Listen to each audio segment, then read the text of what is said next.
제가 예전에 그 한 목사님으로부터 아주 재미있는 얘기를 한번 들은 적이 있습니다. 이 길이 막힐 때 보면 우리가 꼭 보게 되는 광경들이 있습니다. 바로 물건 파시는 분들이죠. 뭐 군밤 파시기도 하고 뭐 오징어도 있고 음료수도 있고 막히는 데 가보게 되면 없는 게 없습니다. 저도 많은 물건을 보았고 또 가끔은 사기도 했습니다. 근데 한 장군이 이 귤을 파는 광경을 보고 폭소를 금할 길이 없었다라고 합니다. 그분은 몸 앞뒤로 이 광고 간판을 몸에다가 걸고 장사를 하고 계셨는데 앞판에 보면 이런 글이 쓰여 있었다라고 합니다. 꿀을 기절시킨 귤. 기절시켰다는 너무 과장이죠. 근데 뒷판도 마찬가지입니다. 뭐 꿀과 싸워 KO시킨 귤. 아마도 맛있다라는 것을 어필하기 위해서 재미있게 써놓은 말 같습니다. 사실 우리가 귤을 사세요라고 하면 별 감흥이 없는데 그런 간판을 보게 된다. 그러면 저도 하나 사고 싶은 생각이 들 것 같습니다. 여러분 곰곰이 생각해 보면 우리가 하는 말에는 참 힘이 있습니다. 힘이 있어요. 한마디의 말이 마음을 유쾌하게 하기도 하고 또 불쾌하게 하기도 합니다. 또 한마디의 말이 사람의 마음을 낙심케 하기도 했다가 힘을 얻게 하기도 합니다. 그러기에 우리는 말로 상처를 받기도 했다가 또 말로 위로를 받기도 하는 것을 경험하게 됩니다. 근데 그럼에도 불구하고 우리는 간혹 보면 너무 쉽게 말을 하고 살아갈 때가 많음을 발견합니다. 우리가 요새 쉽게 하는 말들이 무엇입니까? 감사하다라는 말 대신에 힘들다라는 말을 참 자주 하며 살아가는 것 같습니다. 그래서 어떤 분이 그러는데 이 죽겠다라는 말을 갖다 붙이면 다 말이 된다는 거예요. 추우면 추워 죽겠다. 그렇죠? 배고프면 배고파 죽겠다. 바쁘면 바빠 죽겠다. 졸리면 그냥 자면 되는데 졸려 죽겠다고 꼭 구태여 표현을 합니다. 예쁜 아이를 보면 저거 예뻐 죽겠네. 또 맛있는 음식을 보면 맛있어 죽겠네. 겁나 죽겠네. 뭐 아파 죽겠네. 웃겨 죽겠네. 좌우지간 죽겠다라는 말을 갖다 붙이면 그럴듯하게 말이 이어진다는 것입니다. 그런데 반대로 살겠다라는 말을 붙이면 의미가 잘 살아나지 않는다라는 이야기를 들은 적이 있습니다. 그런데 문제는 이러한 모습들이 우리들의 신앙생활 가운데서도 그대로 드러난다라는 것입니다.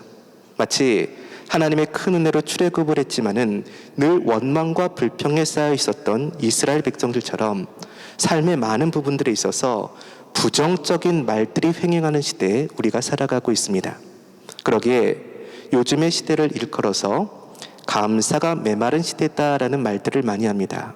실제로 불평하는 모습은 주변에서 쉽게 찾아볼 수가 있지만은 진정으로 감사하는 모습은 찾아보기 힘들 때가 많습니다. 개인적으로 목회를 하다가 사람들을 만나거나 신방을 가거나 해도 어렵다라는 말, 또 힘들다 말은 많이 하지만 감사와 기쁨의 간증은 참으로 적음을 발견하게 됩니다. 그러나 여러분, 이럴 때일수록 우리는, 그리고 우리 CTS는 언제나 감사를 고백하게 되시기를 바랍니다.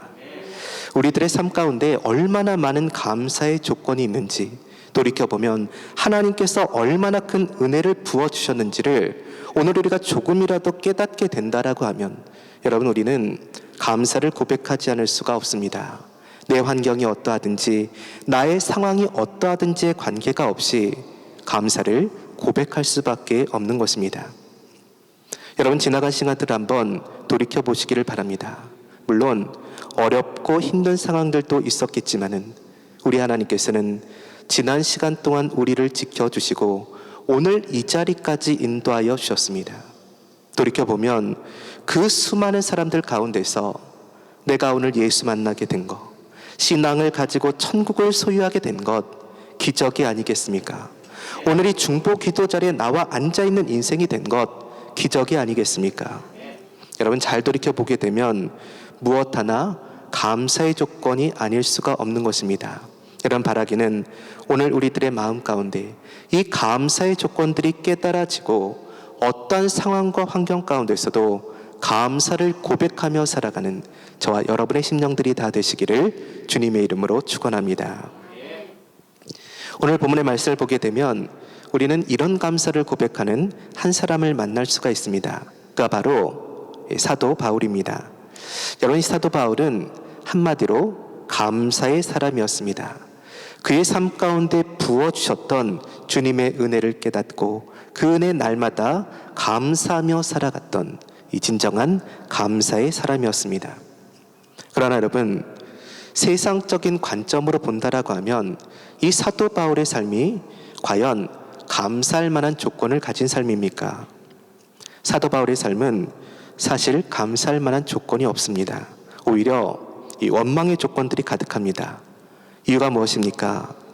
예수님 만나고 나서부터 황금길 열려지고 평탄한 길이 열려지게 된 것이 아니라 고난과 가시밭길의 연속이었기 때문입니다.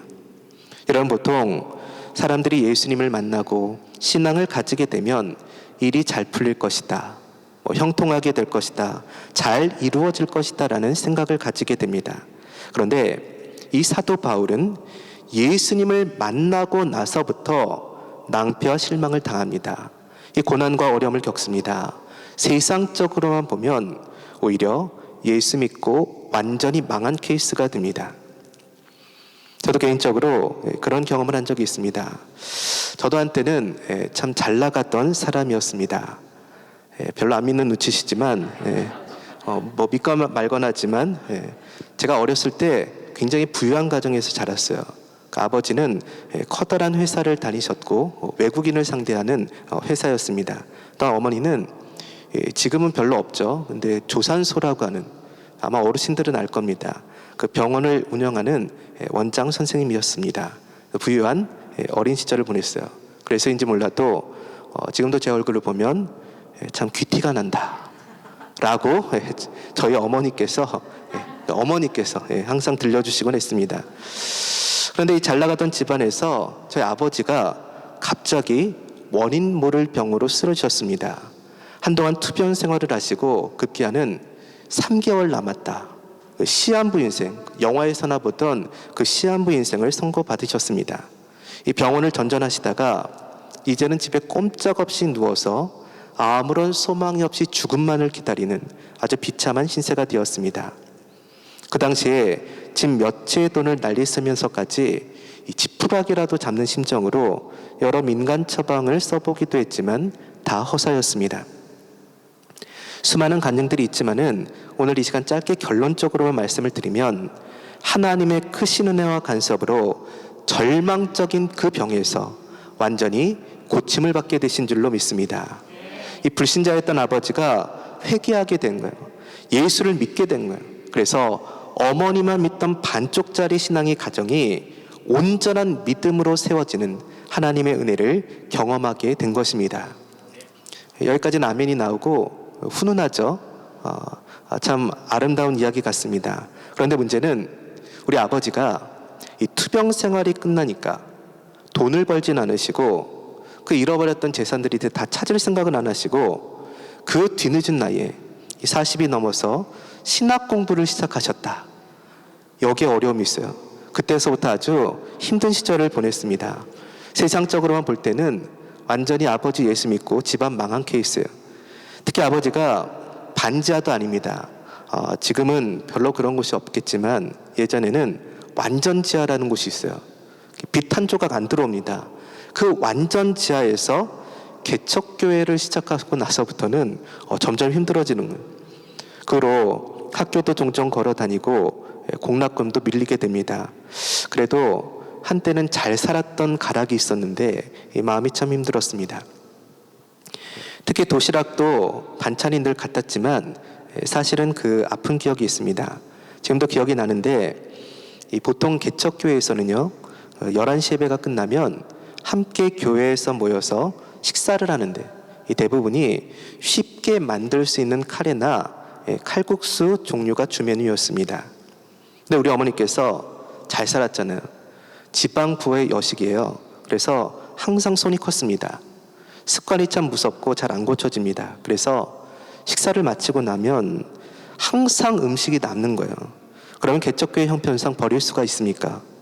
때문에 만약 그 주에 카레를 주 메뉴로 삼았다라고 하면 한 주간의 점심 도시락 메뉴가 그날 정해지는 겁니다.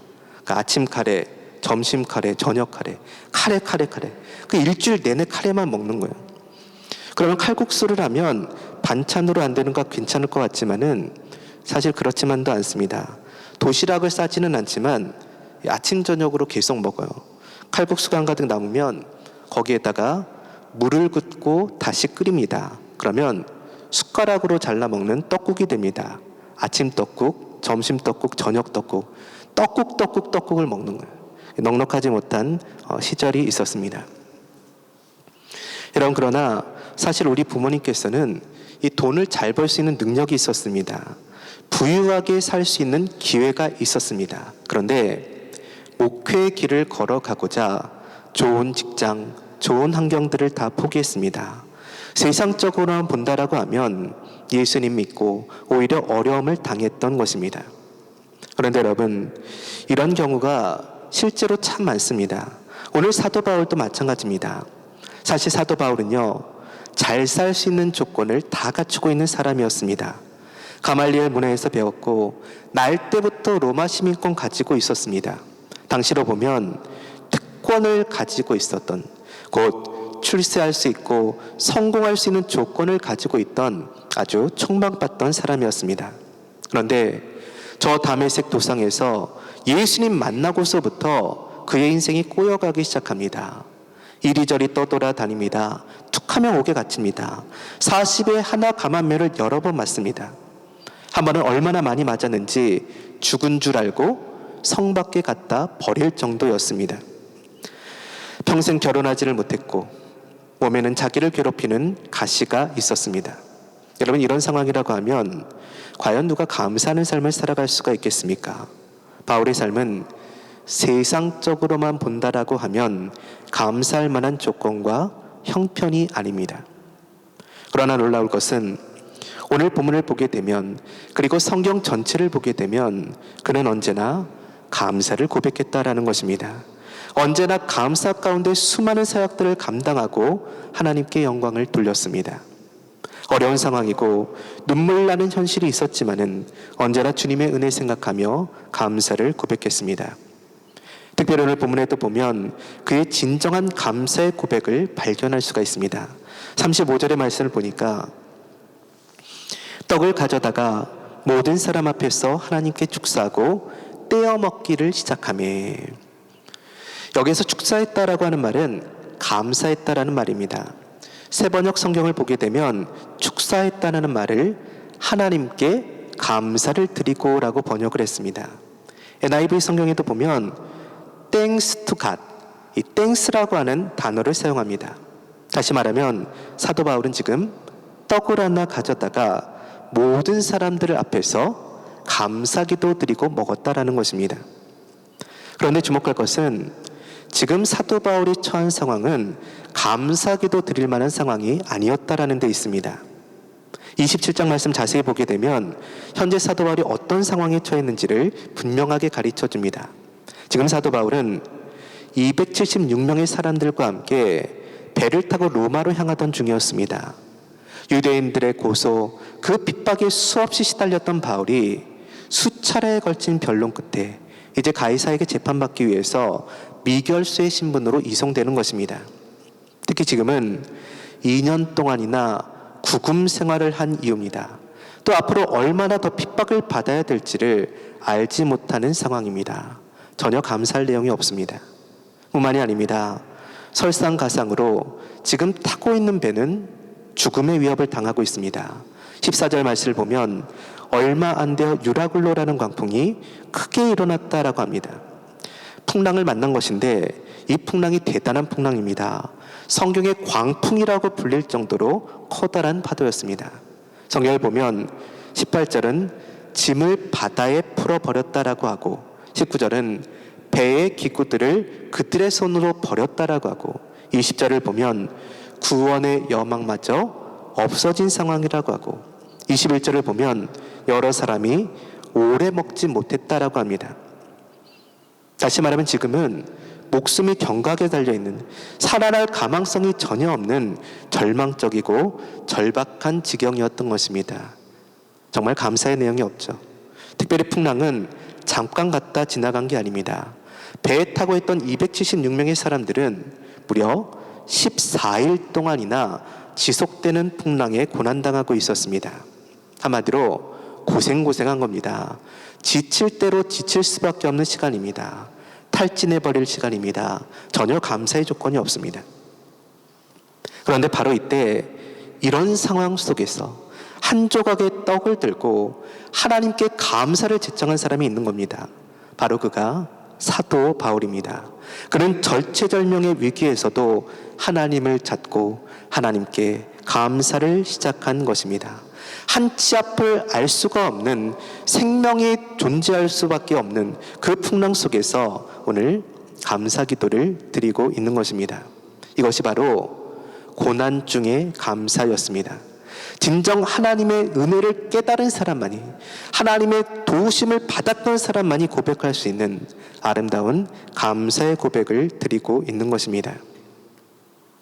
여러분, 성경을 보게 되면 이런 감사들에 대해서 우리들에게 교훈하고 가르쳐주고 있습니다. 대표적으로 욥기를 보면 우리가 잘 아는 욥의 고난이 나옵니다. 이 욥은 인간이 겪을 수 있는 모든 고난의 종류를 다 겪었습니다. 먼저 사랑하는 자녀들이 다 죽습니다. 동방에 제일 가는 사람이라 일컬어지던 그의 모든 재산 한순간에 사라집니다. 자신의 몸에는 커다란 질병이 생겨서 고름이 질질 흐릅니다. 기왓장으로 벅벅 자신을 긁고 앉아있는 처량한 신세가 되었습니다. 친구들이 찾아오기는 하지만 위로는커녕 인과응보라고 욥을 정죄합니다. 가장 사랑했던 아내조차도 차라리 하나님 욕하고 죽으라 자신의 곁을 떠나갑니다. 물질의 고난, 육체의 고난, 배반의 고난, 인간이 당할 수 있는 모든 고난을 다 경험하게 된 것입니다. 여러분, 이것은 커다란 상처고 지워지지 않는 아픔입니다. 도저히 용서할래야 용서할 수가 없고 받아들일래야 받아들일 수가 없는 고통이었습니다. 그런데 욥은 바로 이 순간에 감사를 고백합니다. 욥기 1장 21절의 말씀입니다. 주시니 또 여호와시오, 거두시니 또 여호와시오니 여호와의 이름이 찬송을 받으실지니다. 이 욥은 극심한 고난의 상황 가운데서도 하나님께 감사를 고백한 것입니다. 여러분, 우리가 상황이나 현실만을 보게 되면 감사의 조건이 사라집니다. 여러분, 욥과 같은 현실 가운데에서 감사의 조건이 뭐가 있겠습니까? 오늘 사도 바울도 보시기를 바랍니다. 276명의 목숨이 경각에 달려서 14일간이나 두려움에 떨었습니다. 구원의 여망마저 없어진, 꼼짝없이 죽게 된 상황입니다. 세상적으로만 보면 감사의 고백 나올 수가 없습니다. 그러나 여러분, 성경은 무엇라고 합니까? 주시니 또 거두시니 또 여호와시니 찬송을 받으실지니다. 한 조각의 떡을 들고 축사했다. 다시 말하면 이런 고난 중에서도 감사를 고백했다라고 말씀하는 것입니다. 사랑하는 여러분, 이 감사의 조건이 없다라고 생각되는 사람이 있습니까? 많은 사람들은 얻으면 감사하고 잃으면 원망합니다. 그러나 참된 감사란 얻었느냐 잃었느냐 하는 조건 때문에 드리는 것이 아닙니다. 참된 감사는 오늘 내가 하나님 안에 있다라는 그 사실 때문에 드리는 감사인 줄로 믿습니다. 여러분, 꼭 기억하시기를 바랍니다. 많은 문제와 어려움들이 있지만은, 고난들이 있지만은, 그러나 오늘 하나님께서 나와 함께 계십니다. 불꽃 같은 눈동자로 나를 보호하시고 구름기둥 불기둥으로 인도하시는 하나님이 계십니다. 고난을 통하여 연단되게 하시고 연단을 통하여 순금처럼 빚어주시는 그 하나님께서 나와 함께 계십니다. 세상을 사랑하시되 이처럼 사랑하여 주시고 독생자를 주시기까지 사랑하시는 하나님, 내 영혼이 잘된 같이 내가 범사에 잘되고 강건하기를 바라시는 하나님, 부르짖는 자에게 응답하여 주시되 크고 비밀한 일을 보여주시는 그 하나님께서 오늘 나와 함께 하십니다. 여러분, 우리 모두는 감사할 조건을 가진 사람들인 것입니다. 나를 위해서 하나밖에 없는 독생자 아들을 이 땅에 보내신 그분, 그리고 십자가에서 죽게 하신 그 하나님의 사랑이야말로 아무리 감사해도 지나침이 없고 무엇으로도 다할 수 없는 은혜입니다. 감사의 조건이 됩니다. 여러분, 그러기에 예수 믿고 기뻐하지 않는 것이 기적입니다. 예수 믿고 감사하지 않는 것이 기적입니다. 이런 말이 있습니다. 불평하는 사람은 저 천국에 가서도 불평하고 감사하는 사람은 저 지옥 가서도 감사한다. 이 불평하는 사람은 천국에서도 불평의 조건을 발견한다라는 겁니다. 교회에서도 보게 되면, 세상의 삶에서도 보게 되면 그렇게 풍족하고 은혜 많이 받았는데도 늘 불평하며 살아가는 사람들이 있습니다. 그럼 뭐라고 하죠? 야, 저 사람은 천국 가서도 저러고 살 거야. 반대로 원망하지 않는 사람, 언제나 감사하는 사람은 어떤 어려운 상황 가운데 있어도, 눈물 나는 현실 가운데 있어도 늘 감사를 발견하고 감사를 고백한다라는 것입니다. 사랑하는 여러분, 오늘 혹시라도 감사를 잃어버린 심령이 있습니까? 나를 사랑하시고 언제나 나와 함께 하시는 하나님을 바라보시기를 바랍니다. 그리고 부디 감사를 회복하시기를 바랍니다. 감사를 고백하시기를 바랍니다. 비록 작은 떡 조각 같은 감사의 조건이라 할지라도, 아무리 보잘것없는 작은 것이라 할지라도, 그러나 그것을 감사로 여기게 될 때 감사의 조건들이 넘쳐나게 되어지고, 그리고 그 감사는 필연코 기적을 일으키는 놀라운 능력이 될 줄로 믿습니다. 여러분, 신앙인이 누굽니까? 그리스도인은 누굽니까? 모진 풍랑 가운데서도 한 조각 떡을 들고도 감사를 제창할 수 있는 사람입니다. 가슴에 터져나오는 감사를 주체할 수가 없어서 어떤 상황 가운데 있어도, 어떤 환경 가운데 있어도 감사를 고백하는 사람, 감사를 제창하는 사람입니다. 바로 그를 두고 우리는 신앙인이라, 그리스도인이라 칭하게 되는 줄로 믿습니다. 사랑하는 여러분, 언제나 감사의 조건이 보여지는 사람이 있는가 하면 원망의 조건 보여지는 사람이 있습니다. 여러분, 지금까지 여러분의 인생을 되돌아볼 때, 그리고 오늘 나의 모습을 되돌아볼 때 과연 무엇이 보이십니까? 물론 좌절도 보이고 시련도 보입니다. 그러나 그 많은 것들이 있지만 오늘 나의 심령의 눈에 내 손에 작은 떡 하나가 보여지게 될 때, 비록 작고 초라하고 볼품이 없지만 감사의 조건이 보여지게 될 때 승리하는 줄로 믿습니다. 바라기는 부디 감사를 잃어버렸다 일컬어지는 이 시대에 한 조각의 떡을 들고 축사하며 감사했던 이 사도 바울의 모습이 오늘 저와 여러분의 모습이 되시기를 바랍니다. 고난 중에 감사가 저와 여러분의 삶을 규정짓는 형용사가 되시기를 바랍니다. 그러므로 저와 앞으로의 남은 삶이 주님의 은총으로 가득가득 채워지는, 놀라운 은혜로, 놀라운 기적으로 채워지는 복된 신앙의 삶들이 다 되시기를 주님의 이름으로 축원합니다.